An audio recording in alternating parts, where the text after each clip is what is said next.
This is the Flyerdelphia podcast, presented by SportsTalkPhilly.com, with Kevin Durso, Rob Riches, and Dan Heaning.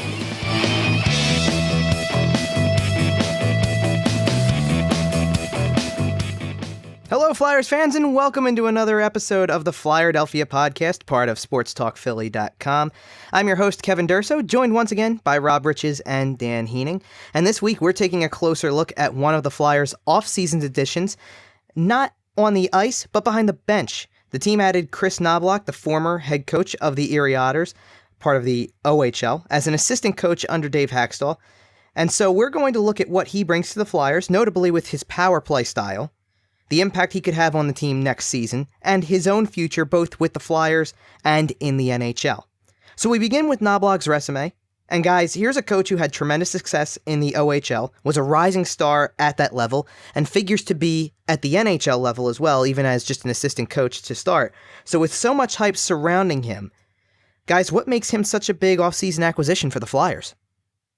I think his experience working with younger guys, whether it was Erie or whether it was on the other side of the country with Kootenay, but you're talking about guys like Andre Burakovsky in Washington, Connor Brown in Toronto, Dylan Strome in Arizona, Sam Reinhart in Buffalo, and before the days where he was bought by Brandon Manning and was Brandon Manning's son, Connor McDavid, over in Edmonton. So I think that his ability to work with young guys and work with these young talents, I think, is something that definitely makes Kris Knoblauch a savvy hire, and he's definitely proven that he can work really well developing young talents.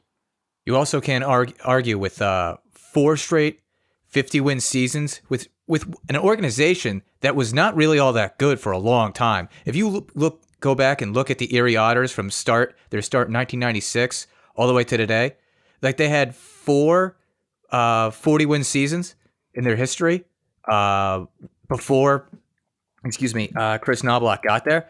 And in the entire time he's been the head coach, he took, not counting his first half season, the 4 straight 50-win seasons. You can't argue with that level of success, even if he had all that talent with him in the OHL. Yeah, and I mean, he's also, Erie's the first team in OHL history to post 3 straight 50-win seasons. You know, and it's more or less power play success for Knoblauch. They've been top 3 in power play goals in all 4 seasons, a 28.6% success rate on the power play in those 4 seasons. They led the OHL in power play in the first 2 seasons that Knoblauch was head coach, and then were second in the second 2. So they've been in the top 2 in all 4 years. He was coach of the year in 2015-16. He gets them to the OHL championship in 2017. They had the best record in the OHL at 50-15-3. The resume is just growing as you go. I mean, it's really rather impressive, don't you think? If you go by the resume, one thing you look at if you're an employer is references. And if you look at some of the references he has, Jeff Jackson, the agent of Connor McDavid, what he said about him is he teaches a culture of winning and speed and puck movement, but he empowers all the kids. Now, that's something that Philadelphia Flyers fans have been complaining about in terms of Hakstol's treatment of the kids. So that's something you got to enjoy if you're trying to bring up the young Flyers players and put them in a position to succeed. Well, and that's a reason to bring in a coach like this, too. He's 38 years old, so he's among the youngest coaches in... Really, he'd be among the youngest coaches in any league. Here he is going to finally crack through in the NHL. You know, the thing is that they were calling this guy the best coach not in the NHL. So what is there not to like about a hiring like that? If he's the best coach who's not coaching in the NHL and you have an opening, even if it's just an assistant coach opening, you want the best, don't you? Absolutely. You know, when it comes to developing young talent and working with these young guys, there is no steps. You got to pull out basically all the stops for that. You know, there's no, price too much to make sure that they're developing successfully. And when you have a guy like Knoblauch who has proven he can do that time and time again, that's something that it's a no-brainer basically for Ron Hextall and the Flyers. And look at the name of the kids that he's worked with too. A lot of them Rob just mentioned: Connor McDavid, Dylan Strome, Alex DeBrincat. These are kids that have solid pedigrees. Connor McDavid is arguably the best player of the NHL right now. And even though Knoblauch may have not turned Connor McDavid into that player, even his own agent, Jackson, as I said before, Jeff Jackson says he definitely made Connor McDavid into a better player. So if he can do like even half of the job he did with Connor McDavid with some of the Flyers players, that's a win for Philadelphia, no doubt. And think about the players that were on those teams still after McDavid left, too. It was very easy to get caught up in the Connor McDavid hype in his draft year. Once he got drafted, I mean, you got to remember, he's not a rookie anymore, and he just finished his second season. So you're talking about a guy who's been out of the OHL for 2 seasons now, and the success didn't go away for Knoblauch. It's not something that fell off because the best player possibly in the game today at this point at any level in Connor McDavid leaves the team. There goes the success too. They're able to continue to make a push for that. They were right on the cusp of winning the Memorial Cup. They were the runner-up this year. And you look at all of that and you sit there and you go, people were talking about it then when the Memorial Cup final rolled around. He's got limited days in the OHL because of the fact that he was so highly regarded at that level that the NHL was just destined to be calling at some point in time. And you're right. What a perfect guy for the Flyers to bring in, knowing that you have all the kids eventually coming up. You're going to, and the thing is that I put Nolan Patrick right up there at the top with this because of the fact that Nolan Patrick is a top 2 pick, the way that Connor McDavid was a top 2 pick. I mean, obviously McDavid was a first overall, but regardless, it was a 2-person draft that year, and it seemed like it was this year, So I look at that and I go, there's definitely a lot to consider when you look at young players, a young coach like this who relates to the young players, and the reason that the timing is right for both. So what about the impressions of the hiring and bringing him in? We've talked a little bit about it already, but after looking at the resume too, what about this hiring, bringing Kris Knoblauch onto the Flyers? What are your impressions of that? Well, when you bring on a guy that can help the Philadelphia Flyers power play, as you discussed before, Kevin, that power play was not looking too good. They had been essentially using the same formation for pretty much all of Joe Mullen's stay in Philadelphia, and it got easy to figure out. So if you can have any sort of change to that, if you look at a few of the Erie Otters games, you can see that they employ a couple different formations that we'll get into later. But if you can make the power play less stagnant and add some, speed to it, add some movement, make some changes to it that'll help the Flyers actually be a little different, confuse the penalty kill a little bit more often. There's nothing to argue about that. And if you can bring a guy in there that can potentially move up the coaching rankings as well, that's somebody you have to bring onto the staff right away. Yeah, and those are 2 things we're definitely going to get into as we move through the show. One of the things in particular is the fact that what he can do for the power play, no question about it. But his future as well, because when you bring in a guy who's a rising star, and that's the way they refer to him around the OHL, this is a rising star coach. So if you bring in a guy like that, obviously there's discussions that come into play about his future and why he's here. Why is he here when he could go essentially anywhere in the National Hockey League to start his pro career in that sense. So we'll get into all of that. Before we do, any final thoughts on the resume that Kris Knoblauch brings in from either of you guys? Let's make no mistake, Joe Mullen was absolutely good at what he did, running the Flyers power play for quite a long time. And, especially early on in his tenure and midway through, he was getting results. But the issue is that he was just getting stale. It's just... maybe you have personnel not listening to him or whatever it could be. He was just getting stale. He wasn't the answer for the Flyers anymore. But what still interested me was that Mullen was the only coach that lost his job at Seasons, and everybody else had been retained. It's also something where I almost figured that Dave Hakstol would be able to implement his own staff, get his own assistants in the saddle rather than hang on to what he inherited for so long. But, now it's kind of Hakstol's chance to kind of make his stamp on the coaching staff a little bit. So it's an interesting move for sure. Well, the interesting thing about that, Rob, since you're saying that Joe Mullen, he definitely did work out as an assistant coach who would run the power play. But getting stagnant, one of the references that I said before when we were talking about his resume is from his own GM at Erie, Dave Brown, who said, of Kris Knoblauch, he's always adapting. Kris is open-minded. He will do whatever it takes to adapt to his players, and I think he's always learning. That's going to be very important, especially for a young coach, because what worked in Erie may not necessarily work in Philadelphia. But if he keeps that open mind and if he continues to adapt to his players and situations, then that power play should not become stagnant at any point, which was definitely a problem with Joe Mullen towards the end of his tenure with the Philadelphia Flyers. Yeah, Kris Knoblauch certainly brings in a tremendous resume, and there's no question about it. And I think this is a perfect time for us to get ready to go over to talk about the specifics of the power play in general. And obviously later on, like we said, we're also going to get into what his future in Philadelphia or in the NHL could be like. But now it's time for us to take a look specifically at what he will bring to the Flyers as soon as next season. That's mainly with the power play. So we're going to take a short break. Stay with us. We'll be right back here on the Flyerdelphia podcast. You're listening to the Flyerdelphia podcast with Kevin, Rob, and Dan on SportsTalkPhilly.com.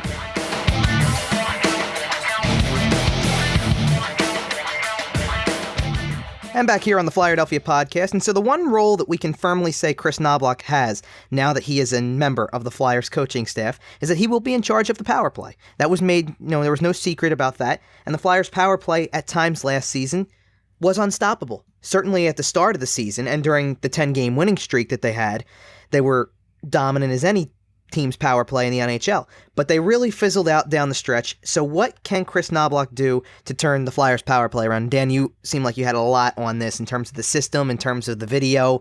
What have you got? Well, when I went back and I watched the 2017 OHL Championship, the Game 5, what I noticed with Erie's power play is they like how on a power play you'll have both your defensemen at the point ready to go on either side. What Kris Knoblauch did, he would take in one of his players. Now, if it's a forward playing defense, it's a forward playing defense. But he would go and slot this other defenseman in between the center and the right wing, which would allow for a quick, shot right off the draw if he could win it. Now, sometimes the player was not on his right hand, so it would be a backhander, but it allows for a little bit more help on the draw as well. If you've got the man advantage, take advantage of that. So if he utilizes that, let's say with a Flyers power play unit that has Jake Voracek still on the point, then you can have Jake Voracek slide in there with Shane Gostisbehere up on the blue line, and so you can have all four of your Flyers forwards right there that could really hop onto the puck as soon as it's dropped and, create some instant offense. And obviously that's different from the way the Flyers would have their faceoffs normally. Now, in terms of the formation on the actual power play, Knoblauch seems to like to employ a diamond formation with a player right in the middle. And what this does, it creates a lot more options for everybody, as opposed to the Joe Mullen formation, which was more of an overload, which, let's be honest, it was just all Claude Giroux. Claude Giroux would be given every single option. He could pass it to everybody on the power play, but it would limit the options for everybody else. So if you're Jake Voracek, if you're Shane Gostisbehere, you really only have a couple options. You could pass it to Giroux, you can shoot it, or you could take a chance and pass it to Braden Shen, but that's probably not going to work out for you. Instead, with this diamond formation, let's say the power play starts with Claude Giroux. He can pass it to Shane Gostisbehere. Let's go with Travis Konechny taking Braden Shen's spot. So he can pass it to Travis Konechny, Wayne Simmons in front of the net, Shane Gostisbehere. Boom, you have three guys right there. If you're Shane Gostisbehere, you can pass it to three guys in front of you, Giroux, Konechny, or Voracek. And if you're Voracek, who I think was kind of underutilized on the power play, now he has options. Now he can run the power play if he needs to, and he can pass it to Gostisbehere, Konechny, or Simmons. And what I like about this is options. It is very important in any sport, let alone everything, to have options. Let's just say Claude Giroux isn't playing particularly well. You can run the power play through somebody else, and it'll work with the second power play unit as well. Yeah, one of the things that I noticed about Knoblauch's system, to me, was that it's all based on movement in two different ways. It's player movement and puck movement. And you align your players a certain way. It's about moving the puck. It's about being able to move players around in different spots to try to make something work. It's like you said with the adapting thing. He's got the ability to adapt to what's happening at the NHL or even when he was in the OHL, to adapt to what's in front of you, to know where players should be to try to get those options. That's the one thing about it applying to the Flyers that I like. It was, like we mentioned, Flyers power play last year, after a while, it becomes stagnant and boring and predictable, and there's no options for anybody. And if you can move around a little bit and open up some options, then guys like Giroux and Gostisbehere have, it ran mainly through those two. A lot of times we would sit there and go, it's Claude Giroux gets the puck, he hangs onto it, he's typically looking for the one-timer back to Gostisbehere, and if it doesn't work, then Gostisbehere is going to do something with it, whether it's try to pass it off to Voracek for a shot that may not be there, or back to Giroux and it starts all over again. And most of the time, the Flyers were scoring power play goals on rebounds that Wayne Simmonds was able to get, or deflections that Braden Shen or Wayne Simmonds were able to get. So this opens up shooting lanes a little more. It should. If you're able to pull everybody in a little bit more to see where the options are, you build everything based on those options, then you get to have more shooting lanes eventually, or better passing lanes. I feel like when you made that pass, if you were Giroux and you made that pass to Gostisbehere, you almost were known to look for the one-timer because of the fact that typically by the time you got the puck over to Voracek, there was nothing for him to do with it, or you felt like it was going to a side where you were, like you said, it was an overload. Now you're on a side that's doesn't have enough personnel to it. Now they have to find a way to move around and try to, but by that point, Voracek has lost his shot. So there's so many different things about it, and it's a better way to go about it to try to have more clear shooting lanes or better passing options than just being stuck looking for a pass and making it blatantly obvious, or having shot attempts blocked because there's no lane. And another important thing about when you brought up Voracek is, coming from the defensive position on the power play, he was allowed to be a roamer, so he could chip, he can go in a little bit, and he can kind of make it look more like a diamond. But the entire power play philosophy was run through Claude Giroux. He had to feed everything. So it was run more through him, and I would hope that under Kris Knoblauch in a diamond formation, that they wouldn't force that so much. Like, yes, you want Claude Giroux to be running it if Claude Giroux's on his game, but if everybody and their mother knows that Claude Giroux is going to get the puck and he's the one that's going to be feeding everybody, you still have Jake Voracek there, who's quite capable of making plays as well. Yeah, and one of the things I think about, because a couple weeks ago we had the show, or 3 weeks ago I think it was, when we talked about Claude Giroux and his future with the team and things like that, and the decline in point production and all of that. Don't you think that if the pressure is taken off of him a little bit to be the main guy running the power play and having to direct traffic, try to find the openings, he's always looking for a pass in that situation, it seems, he becomes a better option, I would think, because of the fact that now it's not all on him. You don't overload to his side as much as penalty killers because you know that Jake Voracek's on the other side as an option. If they can get the puck to him, he might be more open. Now you have to protect against that at least, so it keeps you more honest as a penalty kill. That's what I mean when I say the Flyers' power play became so predictable. If you guarded up on Giroux and you guarded up on Gostisbehere, then the only thing that the way the Flyers were scoring a goal is if they got it through your front line. If they got it through the front part of your penalty kill, which was trying to block the shot from out top anyway. And let's be honest, if Shane Gostisbehere didn't arrive 2 seasons ago, the Flyers' power play would have been solved right then and there. He's the one that breathed new life into the power play by giving them a shot from the point, because people were already figuring out that Braden Shen had just replaced Scott Hartnell with that shot from the slot, and so they were starting to cover it. They were covering when Scott Hartnell was still in a Flyers jersey. It was also that chemistry that Gostisbehere and Giroux developed on the power play that made it so lethal. And once teams were able to figure that out, they kind of were able to shut that down a little bit more. And now we have Knoblauch in town who's going to work on that and adapt from there. Yeah, I totally agree. And, we talked about, I think, at least we've talked about, I look at other power plays. I look at the way that teams move the puck very quickly, very effectively. I hate to bring them up again, as we've done several times, but look at the way Pittsburgh moves the puck on the power play. And I know, look at the talent they've got on the top power play unit. But the Flyers have pretty much all of their eggs in one basket on that top power play unit. You've got Claude Giroux, Wayne Simmonds, Shane Gostisbehere, Jake Voracek. Typically, guys who have been in your top 5 in point production. Yeah, when it was Braden Shen too, that just made it even more lethal on paper. But where was the success after a while? It wasn't there because it was so predictable. You move the puck quickly and effectively, have options at all times, you score power play goals by virtue of that alone. That's what the Flyers are probably hoping Kris Knoblauch brings more than anything, is bring the ability for the options to open back up. So, all right, I remember looking at last year and seeing power plays where the Flyers had possession for almost 2 minutes, and even though they didn't score, you would have to sit there and take that as a moral victory just because of the fact that at least they had their chances, and it didn't look like it was a lost power play. Gaining control is a big thing for this power play unit. And gaining control in the sense that once they get into the zone or once they win that offensive zone faceoff to start a power play, you either get a couple of good quality chances out of that power play or you score. Without the one and done thing happened way too much last season. The poor zone entry that either resulted in one quick shot that either maybe hit the net and was easily stopped or missed the net and then turns into an easy clear attempt for the penalty kill.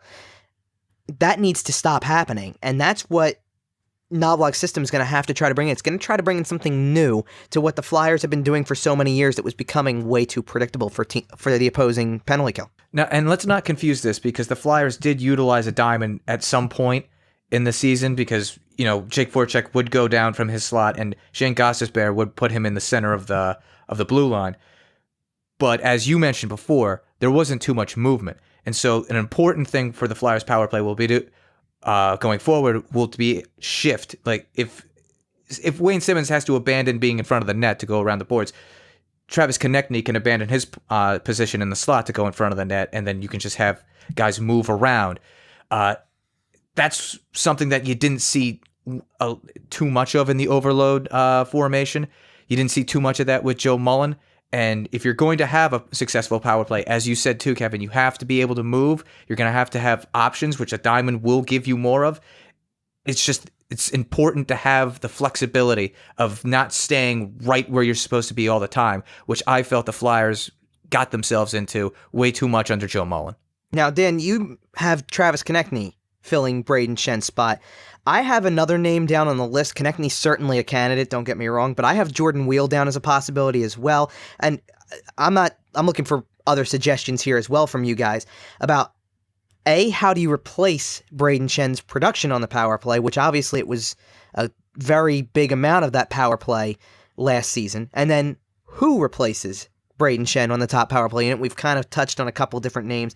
I personally, and the thing is that I put Weal in the same category as Konechny because of the fact that I feel like as similar sized players, possibly similar styles also, to me, that's the type of player they're going to want to put into that spot. And they're interchangeable to me. I would easily put Konechny on the top unit and Weal on the second. It kind of goes both ways. And then as we kind of go through these 2 points, replace how the Flyers somehow try to make up for the loss of Braden Schen's power play production from last season, and then who replaces him.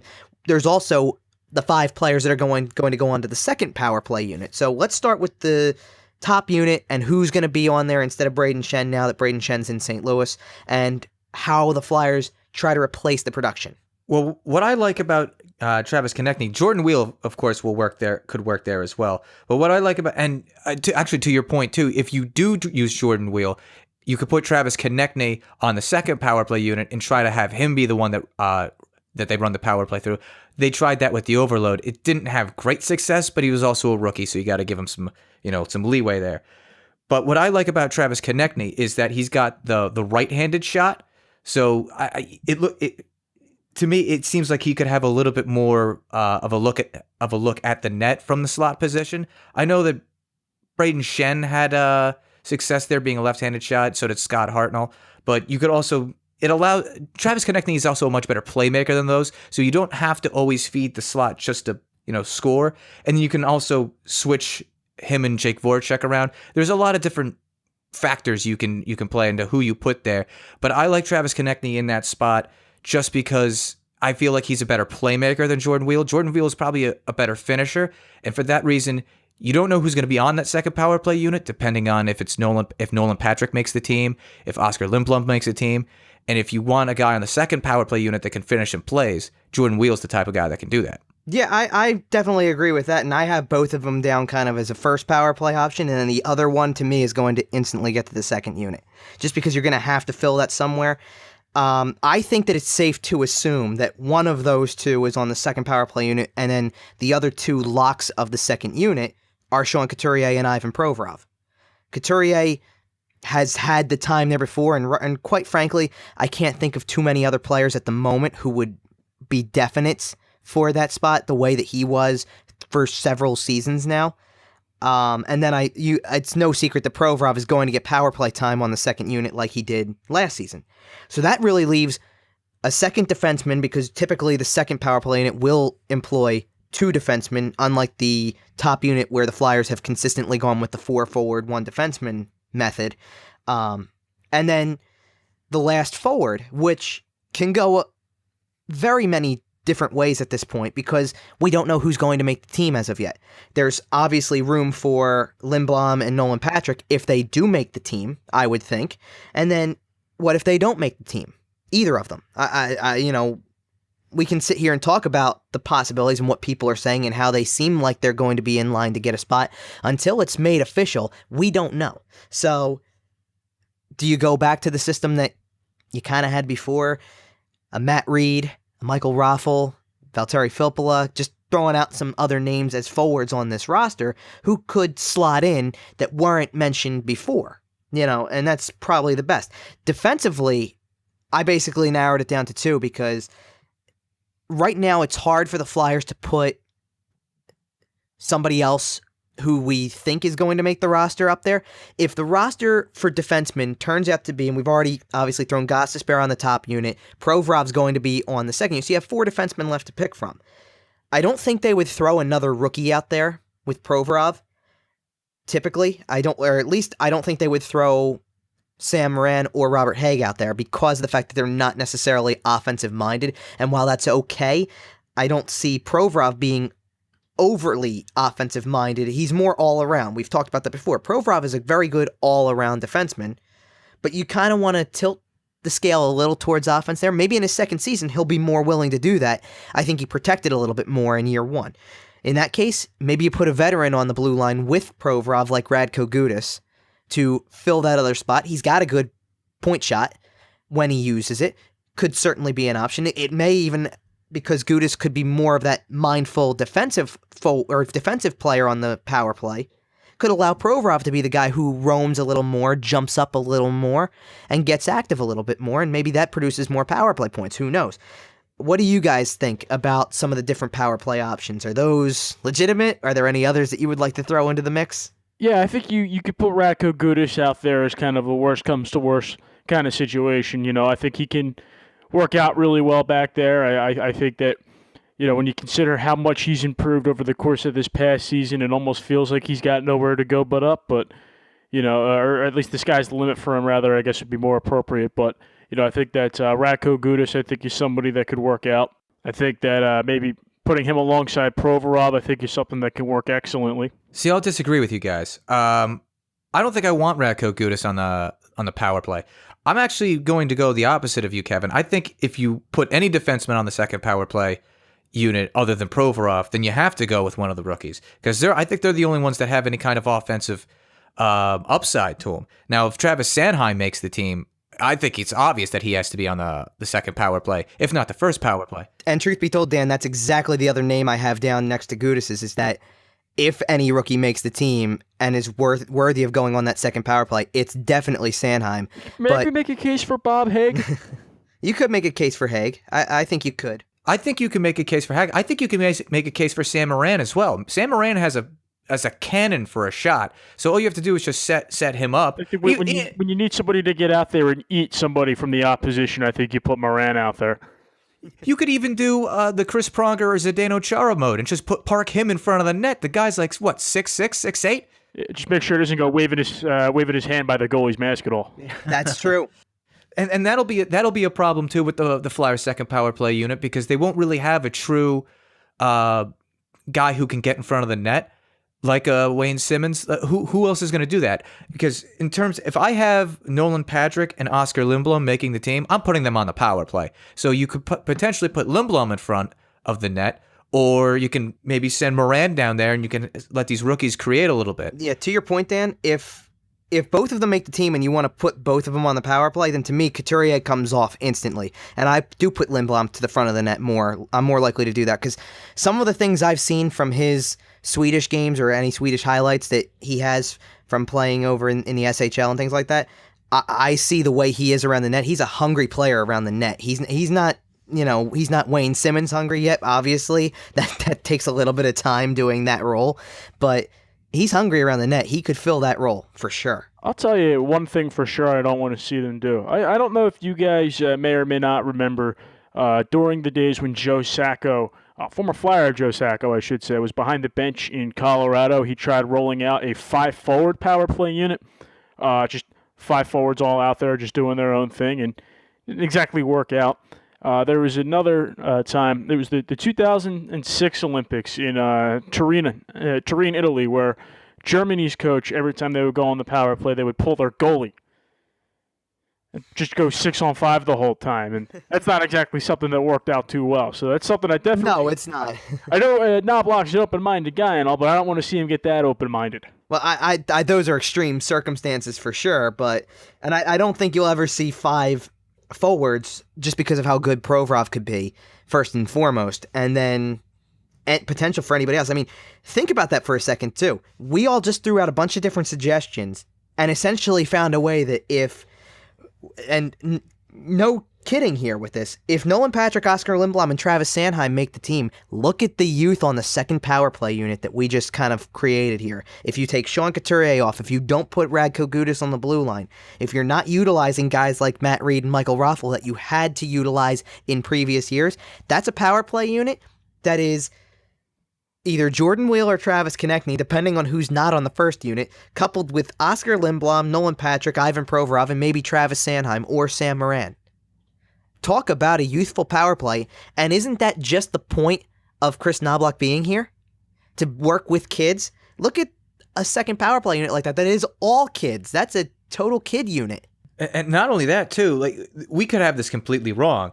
We could have, if Oscar Lindblom makes the team, he could very well be on the first power play unit, and then you can slide Travis Konechny, perhaps to the point, and then have Jordan Wheel playing left wing. There's a whole lot of different options you can work with these young players. It's just once you get past, if you don't have Patrick, you don't have Lindblom, then you're starting to, in terms of, at least in my eyes, you're scraping the bottom of the barrel by kind of having Michael Raffel, Valtteri Filppula maybe on the power play. That doesn't seem like that's going to be a lethal second power play unit, which was a killer for the Flyers last season. Yeah, and the thing is that I don't think, from everything I understand, and I don't think they'll do this either, but I don't think they'll put Lindblom on the top unit to start.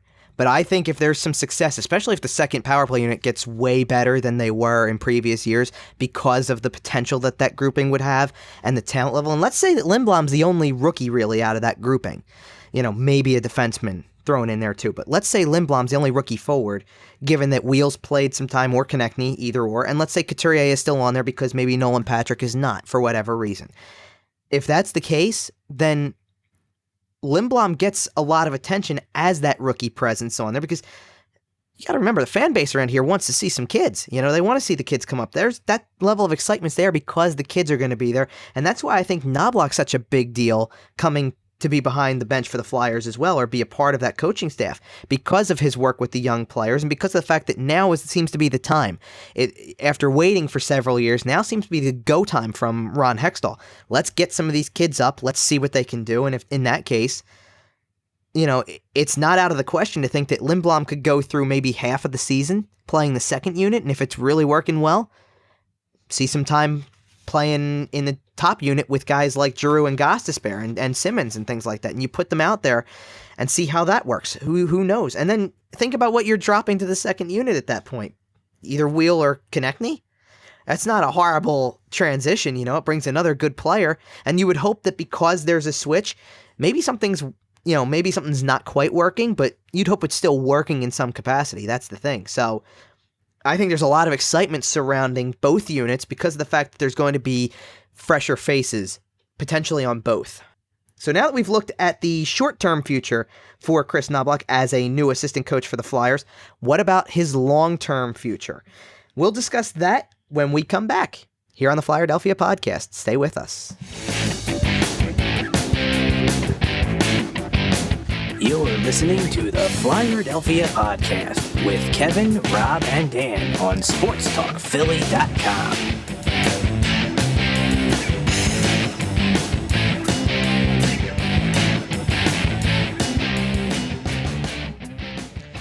Back here on the Flyerdelphia podcast, and when Kris Knoblauch was hired to join the Flyers coaching staff, being that he had such a strong resume as a head coach in the OHL and was a rising name among the junior level coaches, as we discussed already, there was instantly some speculation that the Flyers were already starting to usher in, potentially, the next head coach of the team, even after just 2 seasons under Dave Hakstol.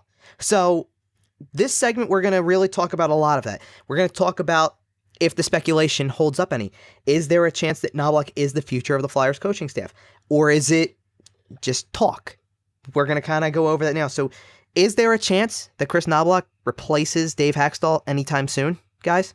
I think there's absolutely no chance whatsoever that he replaces Dave Hakstol anytime soon. Obviously, barring anything dramatic like Hakstol deciding to go back to college or anything like that, which I don't see happening. You know, I think all of this talk that Kris Knoblauch could be replacing Dave Hakstol anytime soon is 112% pure hogwash.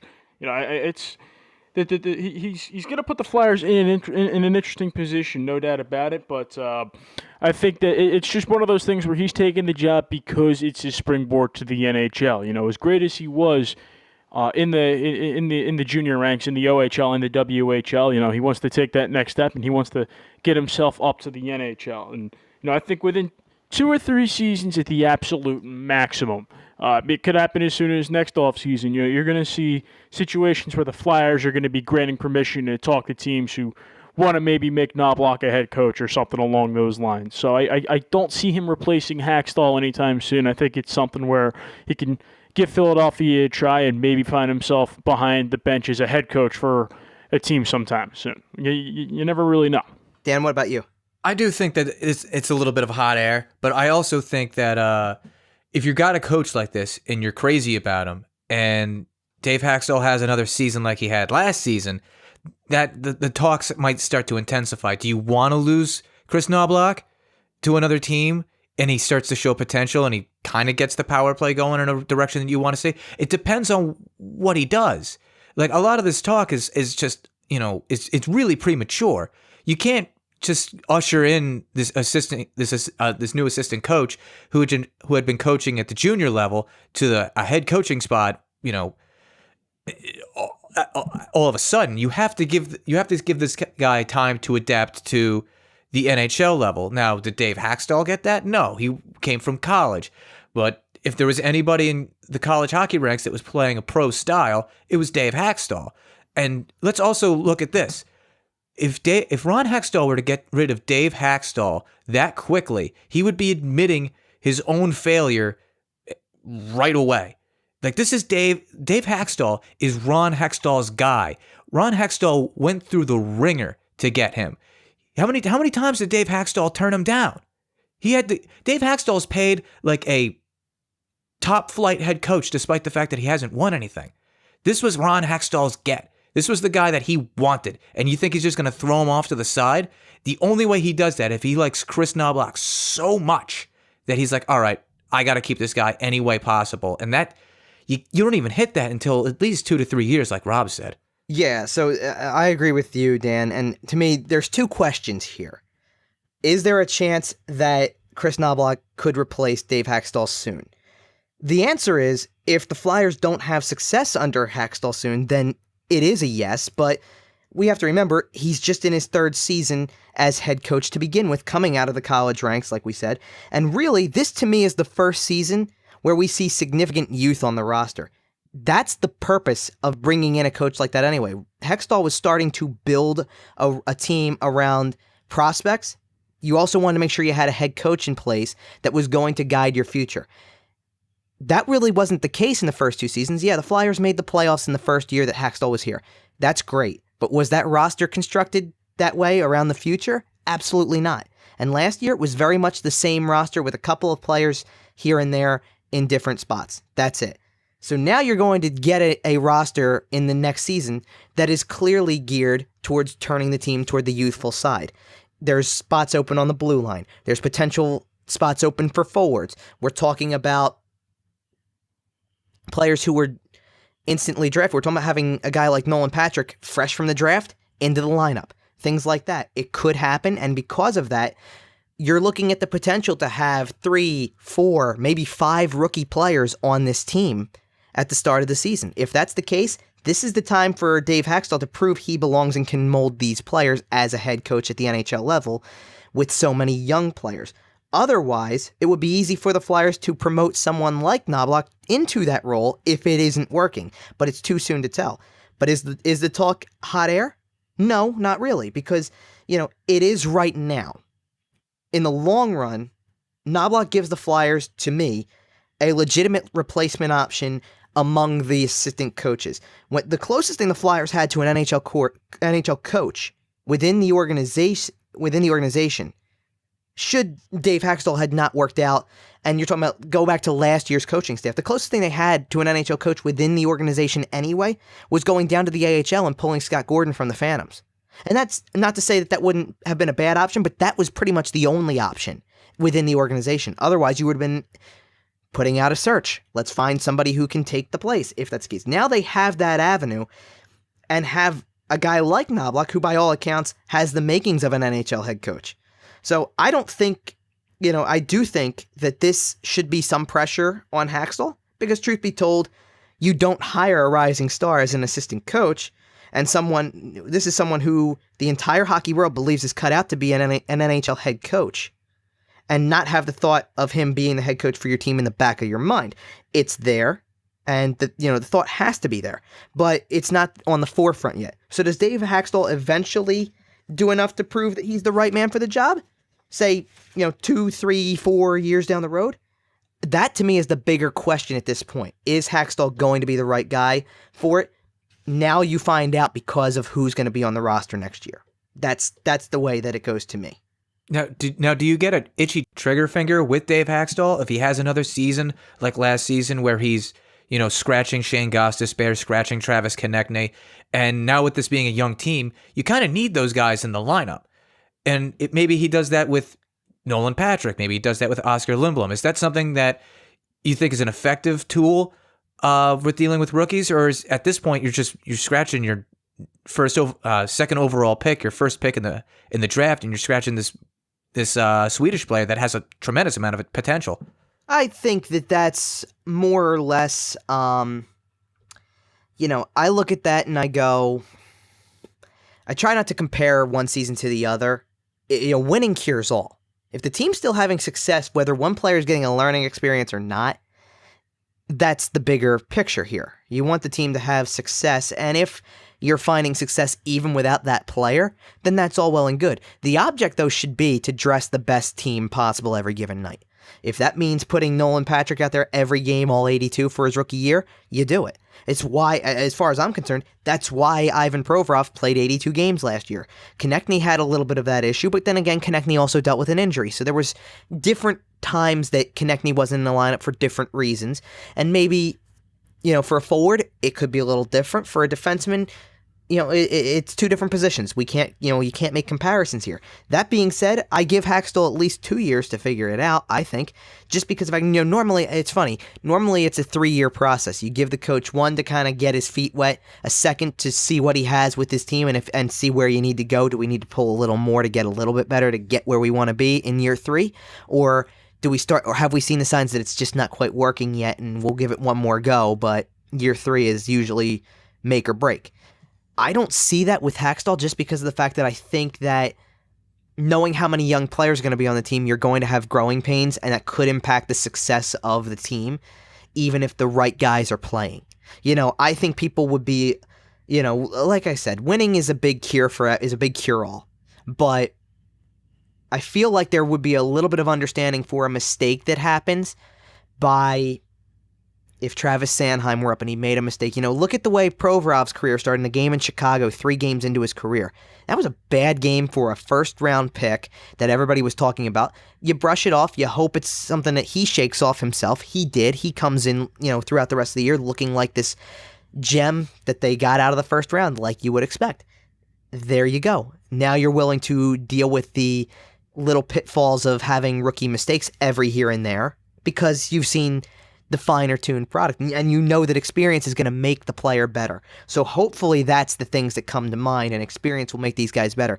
I certainly don't want to see Dave Hakstol scratching players who should be in the lineup getting the experience on the ice over guys who aren't going to make the team much better in that moment. But if you can legitimately replace somebody with another and say, I need this guy to watch for the learning experience, but I'm not hurting the team any, now you have a reason to do it. It's a fine line, though. It's a very fine line.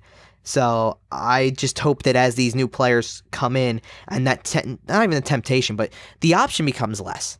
You bring in Nolan Patrick, Oscar Lindblom, you have all these other kids, you have Jordan Wheel, you have Travis Konechny, guys like that. Can't scratch them all. You're going to have to play 3 of 4, if not all 4. It's just the way that it works. So you're going to be getting extended looks at everybody across the board. So I think that it's not going to be as big of an issue as it was last season, but it's, you look at the tendencies from last season and you go, I don't know what's going to happen. It's going to be unpredictable, to say the least.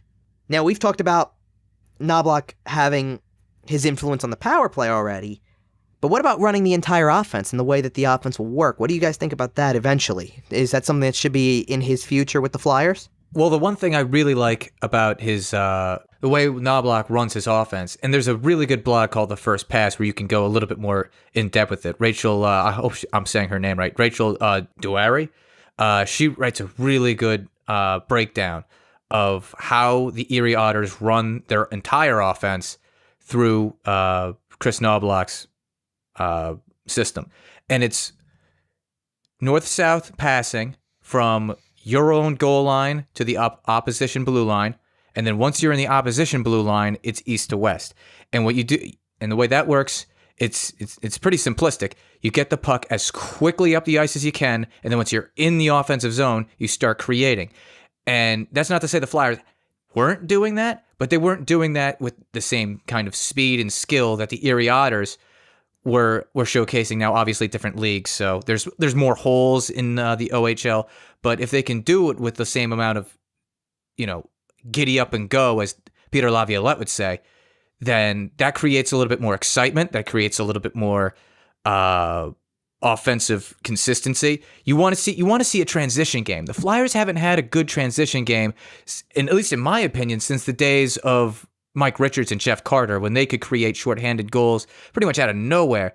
That is so crucial in the NHL now. Look at how the Pittsburgh Penguins and the Nashville Predators got to the Stanley Cup final. It was through transition. It was through their defense being able to push the puck up to their forwards, and their forwards being able to finish off plays. Yeah, and one of the things, it's funny, one of the things I had written down about Knoblauch's system, also with the power play, because it does apply to the power play as much as it does to any other part of the game when you're focusing on the offensive side, zone entries. Zone entries are so crucial to that success. And you can see it in both parts of it. It works for the power play. It works for even strength play, 5-on-5. You need to get into the zone effectively, maintain control, bring it up quick, because you do need to have quick puck movement. It's a big part of it. I like the idea of doing that north-south thing quickly from the goal line to the blue line. Get it up the ice as quickly as you can to try to get an effective entry first and foremost. Then survey your options. And then not only that, but one of the things on the power play too, and it's a move that became tiring to watch for me last season, was the Flyers would start from behind the goal line after a clearing attempt by the penalty kill. And they'd start the play up, and a lot of times, with the first unit at least, it would be Gostisbehere carrying the puck all the way up until he reached about center ice, and then he'd turn and drop it off and wait for Giroux. And it would just sit there for 2 minutes while Giroux came up the ice. It feels like forever, and it feels like it stalls out the power play. And that's one of those moments where I sit there and go, if you just can really keep the movement going quickly, that north-south movement. Get it up to the blue line quickly, then focus on the passing across ice to other players a little bit more. You shouldn't be making not even that many passes, but you shouldn't have to slow down that much to gain control the way that you want to and get an effective entry that way. By that point, I don't see how it created a whole lot more space by leaving the puck almost motionless for a couple seconds to allow a player to catch up to it and then try to come through full speed, when in reality, it just, to me, allows the penalty kill to put the wall up a little bit more at the blue line to disrupt the entry. So that's the way I saw it, and hopefully a little bit more of a north-south game through the neutral zone is what gets you into the zone more effectively. It allows you to set up quicker. It allows you to get more options even at even strength. I don't know that that's something that they're going to apply right away, but I'd like to see if they apply it to the power play as quickly as we think they will. And then, is it just as effective to the point where they bring it to even strength play? That's where I kind of look at it at this point. It will depend on a lot of how he does in his first season just with the power play, but I really like the idea of having essentially an offensive coordinator and a defensive coordinator to, copy from football. That way the head coach can just kind of worry about the game plan, about matchups, about all that, rather than him just like, all right, now let's create this. Let's change up the offensive thing. The assistant coach can worry about that. The defensive coach can worry about that. And the Flyers pretty much have that in terms of Kris Knoblauch and with Ian LaPerriere. So I kind of like the idea of having Kris Knoblauch have that kind of command with the offense, but you got to see how the guy works. And to your point of the transition game and, zone entries and getting through that, do you remember the slingshot pass they would do with Jake Voracek most of the time, where they would get to the blue line, but then they would kind of pass it back to Jake Voracek, who would have a head of steam so he could get through. Now, that usually got them into the zone, but the problem with that is everyone else would be stopped until Jake Voracek could get into the zone with a full head of steam. With the way that Kris Knoblauch would do it, and the way you could see it in that blog post that I mentioned earlier, everyone has a head of steam. If you can just get the puck up as quickly as possible, get it to hopefully your best offensive player, he gets in, and then everyone else moves in, you can create faster offense that way. And that's how the game is going. You have to do this fast. If you don't do it fast, then the other team's already got the puck and way past you going towards your net. Yeah, and I think of it too, because I when you think about the speed combination with it, the transition game, all of that, that's what makes Knoblauch such a good hire too, is because of the fact that the game we talked about this when we did the first podcast episode we had this year with the Nolan Patrick talk, and getting a player who is size and speed and skill. Speed and skill is so much the nature of the game anymore, to have it at all times, that you can't slow the game down too much, because it's easier to read, it's easier to predict, and that's probably what made the power play for the Flyers so poor down the stretch last season. You try to slow the game down, it doesn't work out. So the quicker movement is what's going to be needed, and that's why it applies to all areas, and that's why I kind of was wondering out loud with that last point. Right now it's the power play. How long before the power play, assuming it's working, how long before it's not just the power play and it's elements of Knoblauch's knowledge for the power play being placed into even strength play? If it's working, you may as well give it a shot, because it may turn the game around at 5-on-5. Now, my question for you guys is, can such a style, like a little bit more high octane, can that work with this team the way it's formatted now, particularly with players like Sean Couturier and Dale Weiss, who are not known for their speed? I would say, considering how milquetoast they've looked last year, I don't even think they can spell high octane, let alone run it. But I think considering some personnel, considering Jake Voracek, Travis Konechny, Jordan Wheel, I think a high octane style is something I think that could suit them. I agree with that, because I think you're getting closer to being able to put together three lines that can play the high-octane game.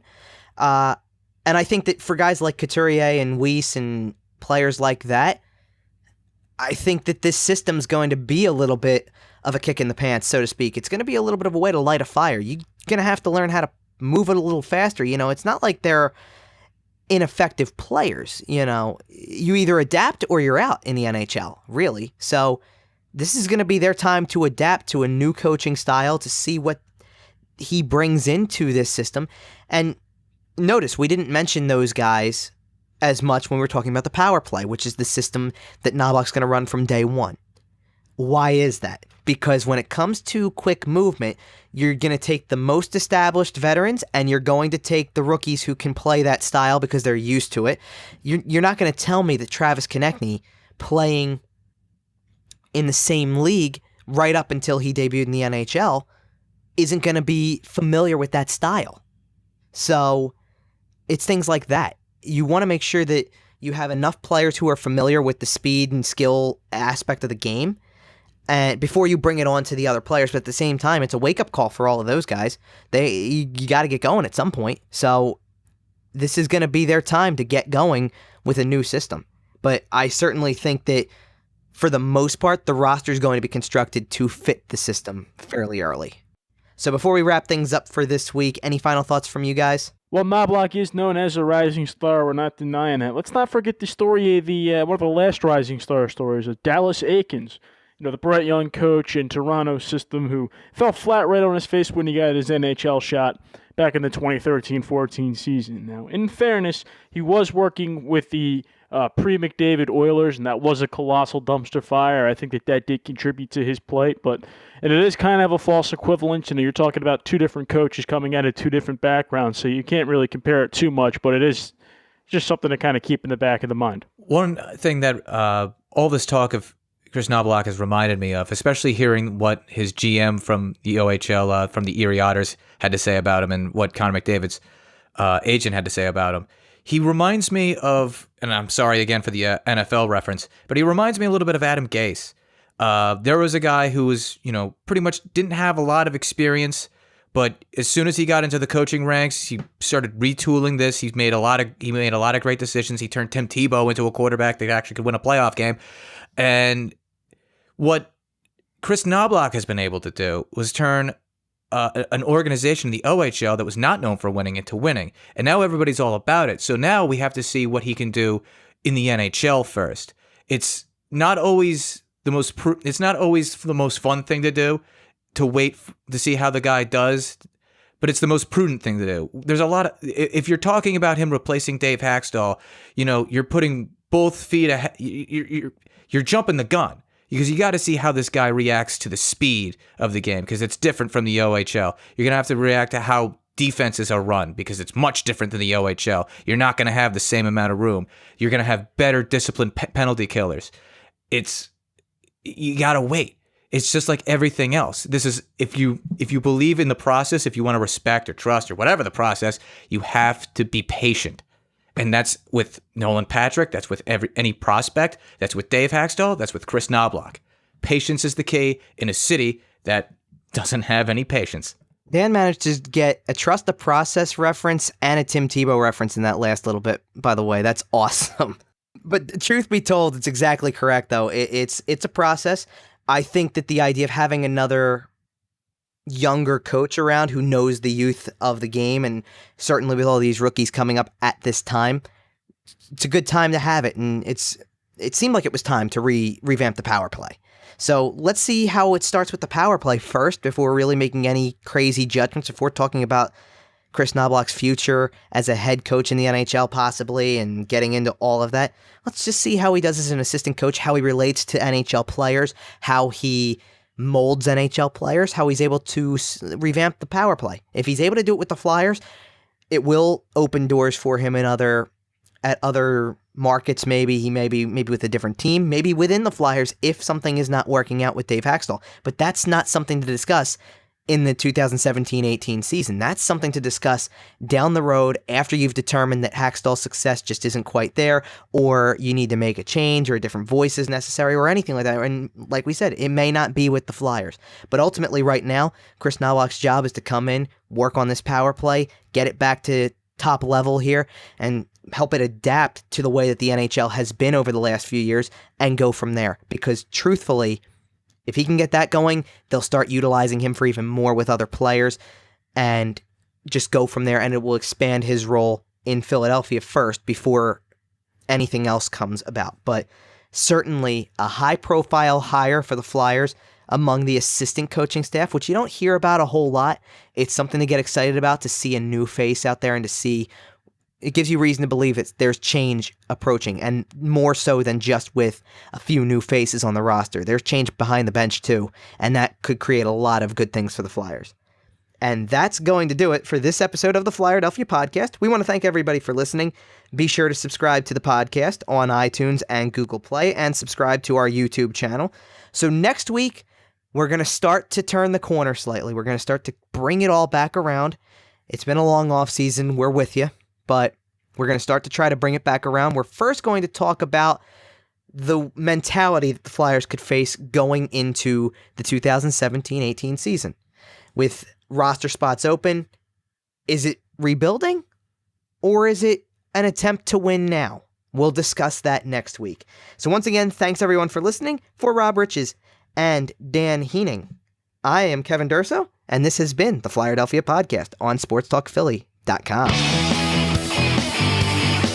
This has been another edition of the Flyerdelphia podcast with Kevin Durso, Rob Riches, and Dan Heaning, presented by sportstalkphilly.com.